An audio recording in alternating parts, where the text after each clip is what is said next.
प्रधानमंत्री ने संयुक्त राष्ट्र आर्थिक और सामाजिक परिषद के सत्र को किया संबोधित। कहा, शांति और सद्भाव की स्थापना एकजुट होकर ही संभव है।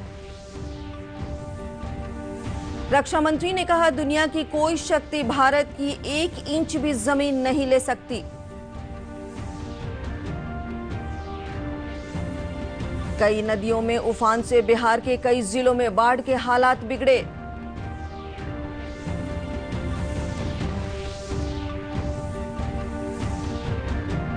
और बिहार में कैसे हो विधानसभा चुनाव, इसके लिए चुनाव आयोग ने जारी की गाइडलाइन। राजनीतिक दलों की अलग अलग प्रतिक्रिया।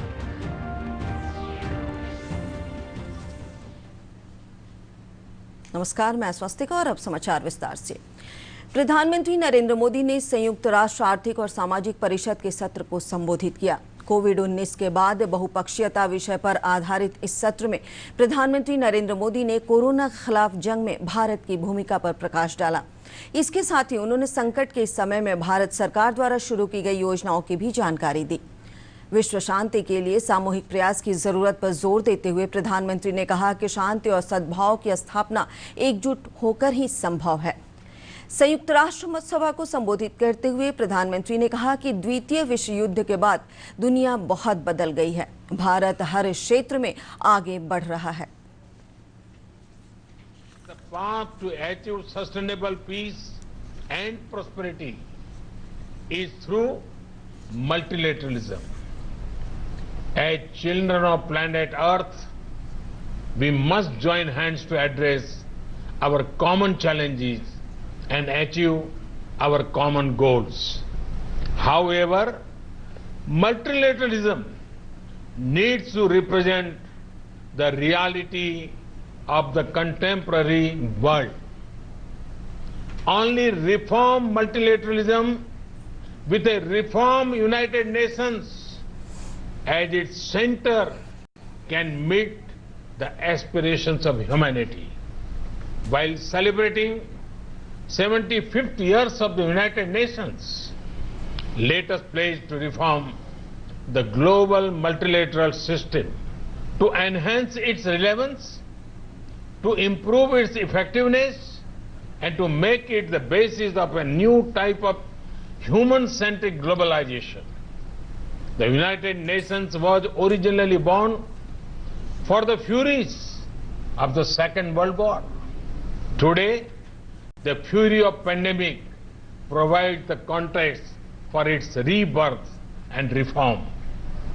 Let us not lose this chance. खबरों में आगे बढ़ते हैं। रक्षा मंत्री राजनाथ सिंह ने आज अपने जम्मू कश्मीर के दौरे के क्रम में अमरनाथ में बाबा बर्फानी के दर्शन किए। साथ ही वहां सुरक्षा इंतजामों का भी जायजा लिया। लद्दाख में जवानों को संबोधित करते उन्होंने कहा कि भारत दुनिया का इकलौता देश है जिसने पूरी दुनिया को शांति का संदेश दिया है। इससे पूर्व रक्षा मंत्री राजनाथ सिंह ने कल कहा था कि दुनिया की कोई ताकत भारत की 1 इंच भूमि भी नहीं ले सकती है। रक्षा मंत्री वास्तविक नियंत्रण रेखा पर भारत और चीन की सेनाओं के हटने की प्रक्रिया की समीक्षा के लिए लद्दाख पहुंचे थे। उन्होंने कहा कि अगर बातचीत से समाधान निकल आए तो उससे बेहतर कुछ नहीं। रक्षा मंत्री के साथ chief of defence staff general Vipin Rawat और सेना प्रमुख जनरल मनोज मुकुंद नरवणे भी मौजूद रहे। भारत दुनिया का इकलौता देश है जिसने सारे विश्व को शांति का संदेश दिया है। भारत दुनिया का इकलौता देश है जिसने कि दुनिया के किसी देश पर न तो कभी आक्रमण किया है और न दुनिया के किसी देश की 1 इंच जमीन पर कभी कब्जा किया है। भारत दुनिया का यह इकलौता देश है जिसने भारत की सीमा में रहने वाले लोगों को ही अपने परिवार का सदस्य नहीं माना है, बल्कि पूरे विश्व की धरा पर रहने वाले लोगों को अपने परिवार का सदस्य मानते हुए वसुधैव कुटुंबकम का संदेश सारे विश्व को किसी एक देश ने दिया है तो हमारे और आपके देश भारत ने दिया। हम अशांति नहीं चाहते, हम शांति चाहते। हमारा चरित्र रहा है कि हमने दुनिया के किसी भी देश के स्वाभिमान पर चोट पहुंचाने की कभी कोशिश नहीं की। लेकिन यह भी मैं कह देना चाहता हूं दो टूक शब्दों में, यदि कोई दुनिया की ताकत हमारे स्वाभिमान पर चोट पहुंचाने की कोशिश करेगी तो उसे किसी भी सूरत में हम बर्दाश्त नहीं करेंगे, उसका हम मुंहतोड़ जवाब देने के लिए भी तैयार रहेंगे। बात करते हैं नदियों की स्थिति की। बिहार में नदियों के उफान पर रहने के कारण बाढ़ की स्थिति गंभीर बनी हुई है। बाढ़ का पानी कुछ और इलाकों में फैल गया है। राज्य के 8 जिलों की 150 पंचायतों की 2,88,000 से अधिक की आबादी बाढ़ से प्रभावित हो गई है। बाढ़ की ताजा स्थिति पर एक रिपोर्ट। की स्थिति गंभीर बनी हुई है। बाढ़ का पानी कुछ और इलाकों में फैल गया है। राज्य के 8 जिलों की 150 पंचायतों की 2,88,000 से अधिक की आबादी बाढ़ से प्रभावित हो गई है। राज्य आपदा प्रबंधन विभाग की रिपोर्ट के अनुसार राज्य के 8 जिले सीतामढ़ी, शिवहर, सुपौल, किशनगंज, दरभंगा, मुजफ्फरपुर, गोपालगंज और पूर्वी चंपारण बाढ़ की विभीषिका झेल रहे हैं। दरभंगा जिला सबसे अधिक प्रभावित है, जहां 4 सब डिवीजनों में स्थित 30 ग्राम पंचायतों की 1,58,000 की आबादी बाढ़ से प्रभावित है। विभिन्न बाढ़ प्रभावित क्षेत्रों में 9,845 लोगों को सुरक्षित स्थानों पर पहुंचाया गया है। 2,000 से अधिक लोग राहत शिविरों में रह रहे हैं। प्रभावित क्षेत्रों में 28 कम्युनिटी किचन चलाए जा रहे हैं, जहां से 16,000 से अधिक लोगों को पका हुआ भोजन दिया जा रहा है। केंद्रीय जल आयोग के अनुसार बिहार में गंडक, बूढ़ी गंडक, बागमती, अधवारा, कमला बालान, कोसी, महानंदा और परमान नदियां कई स्थानों पर खतरे के निशान से ऊपर हैं। नदी की तेज धारा अनेक स्थानों पर तटबंधों में कटान कर रही है।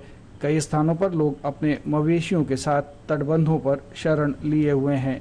इस बीच गोपालगंज में बुधवार को गंडक नदी की धारा में एक नव निर्मित पुल के अप्रोच रोड के बह जाने के बाद शुक्रवार को पथ निर्माण विभाग के प्रधान सचिव अमृतलाल मीणा ने राजकीय पुल निर्माण निगम के वरिष्ठ अधिकारियों के साथ कटान स्थल का मुआयना किया। उन्होंने कहा कि सड़क कटने के मामले की जांच की जाएगी। साइट को हम लोगों ने देखा है, इसको जानने की कोशिश की गई है कि ब्रीच क्यों हुआ है और साथ ही साथ इसको आगे क्या करना है ट्रीटमेंट, उसके बारे में विचार किया गया है। अभी बगरा घाट पुल की ओर से दूसरा जो पोर्शन है इस पुल का, उसको भी देखने हम लोग जा रहे हैं। उसके बाद इस पर निर्णय लेंगे कि आगे इसका क्या करना है। मौसम विभाग ने राज्य के कुछ हिस्सों में अगले 24 घंटों के दौरान हल्की से मध्यम वर्षा होने की संभावना जताई है। ब्यूरो रिपोर्ट, दूरदर्शन समाचार, पटना। बात करते हैं कोरोना के। बिहार में पिछले 24 घंटे में कोरोना के 901 नए पॉजिटिव मामले सामने आए हैं। 896 लोग स्वस्थ होकर घर भी लौट चुके हैं। अब तक कुल 14,997 लोग कोविड-19 संक्रमण से स्वस्थ हो चुके हैं।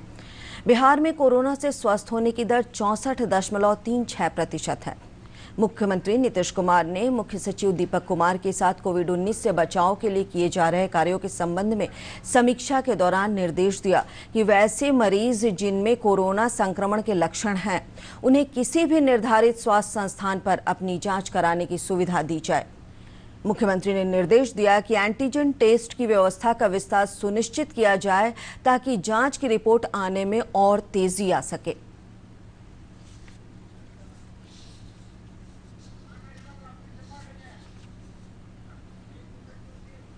राज्य में कोरोना संक्रमण की संख्या लगातार बढ़ रही है। मुख्यमंत्री के निर्देश के बाद जिला प्रशासन संक्रमितों की जांच को लेकर गंभीर है।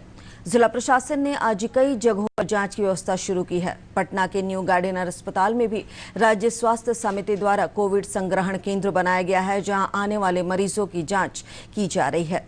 एहतियात के तौर पर हर आने वाले लोगों और परिसर को सैनिटाइज किया जा रहा है।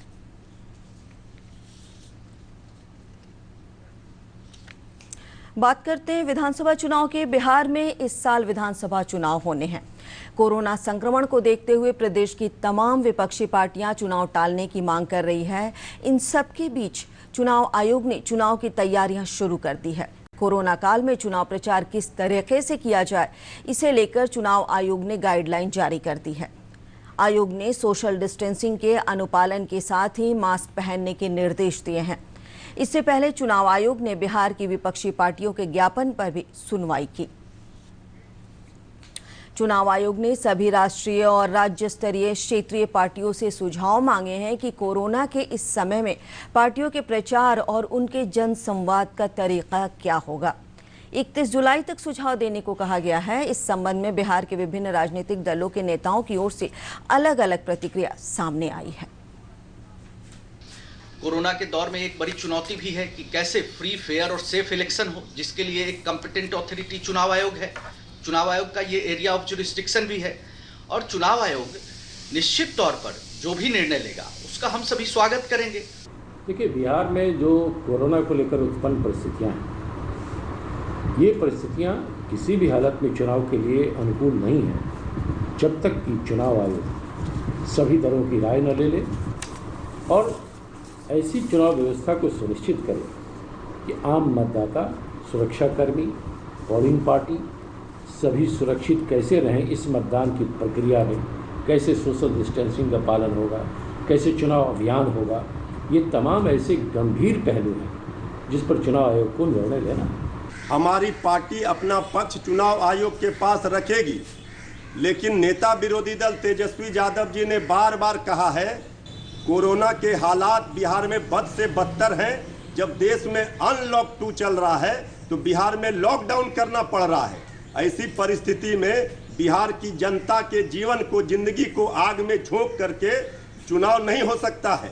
निसंदेह जो कोरोना संकट की ये घड़ी है, ये असामान्य परिस्थितियों की तरह ही से देखा जाना चाहिए और इस समय बिहार का चुनाव देश का पहला चुनाव होगा और चुनाव के जो तौर तरीके हैं उसके संबंध में भारतीय निर्वाचन आयोग के द्वारा मांगे गए जो सुझाव हैं, हमारी पार्टी भी अभियान का क्या तरीका होगा उसके संबंध में जो हमारे विचार होंगे, जो हमारे सुझाव होंगे, उसको उन्हें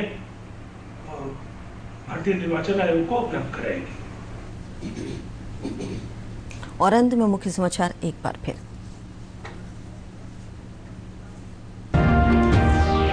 प्रधानमंत्री ने संयुक्त राष्ट्र आर्थिक और सामाजिक परिषद के सत्र को किया संबोधित। कहा, शांति और सद्भाव की स्थापना एकजुट होकर ही संभव है। रक्षा मंत्री ने कहा, दुनिया की कोई शक्ति भारत की 1 इंच भी जमीन नहीं ले सकती। कई नदियों में उफान से बिहार के कई जिलों में बाढ़ के हालात बिगड़े।